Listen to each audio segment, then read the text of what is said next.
run wild in the green fields of Cornwall. Yesterday, he was a child. Today, according to his parents and the sign above the entrance to his new private boarding school, Algernon Edward Maybury, aged 7 years, was now a young Catholic gentleman. God, Algernon had noticed, was in the very architecture of his new school, resplendent in arches and glorious through stained glass windows, and his only son hung flogged and bleeding from a cross on seemingly every wall. God, however, felt entirely different in this place, where his heart now quivered inside his skinny chest. Algernon's God was in his church back in Cornwall, where every Sunday a congregation of familiar faces coughed and rustled through hymns and the divine liturgy. Algernon's God asked that everyone wore their best clothes to church and greeted each other with a smile on the way in. At Algernon's church, the priest always had a precarious dewdrop on the end of his nose, and Mrs. Dyer, the organist, had an enormous bottom that always made him and his friends laugh behind their hymn books, when they weren't having their wrists slapped for being more interested in the contents of their nose than the word of our Lord. Crying babies were jiggled in their mothers' arms, and the air smelt of incense and the promise of Sunday luncheon. This new God was different. The air in this building, this school where Algernon now sat on the narrow bed, was heavy with 1,000 secrets, all spiralling silently among the dust motes, and hiding behind the eyes of the brothers, who held the futures of all 116 schoolboys in their care. Algernon knew that despite God, or because of God, he wasn't sure which, this place was not a happy place.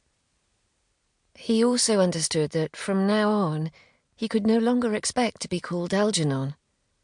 He would, as his father informed him, in the brief minutes between decanting his son from his Austin motor car and hauling his huge school trunk from the boot of the car onto the drive, now be addressed by his surname, Maybury.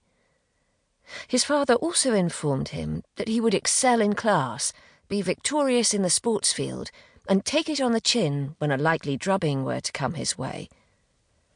Algernon had nodded somberly and wordlessly, while his mother had simply smiled encouragingly, her earlobes stretched and wobbling from the huge pearls that hung heavily from them.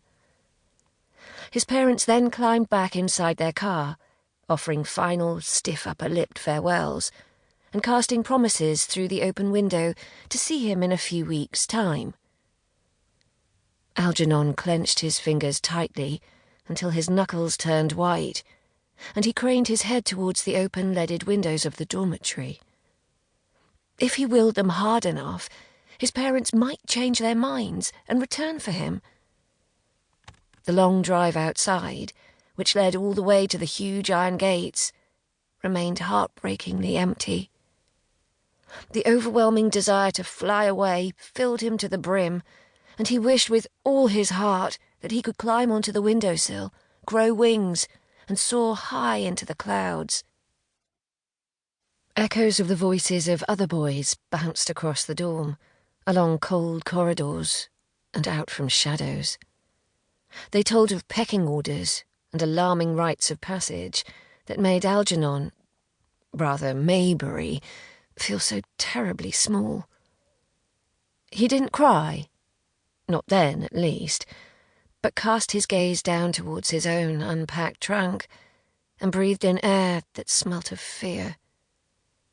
When at last he understood that his parents most definitely would not be returning for him, he squeezed his small hands tightly together and prayed to his God back home that the school holidays would come quickly so that he could leave this place and return to the fields, the rivers, and the beautiful craggy coastline of Cornwall, where he belonged.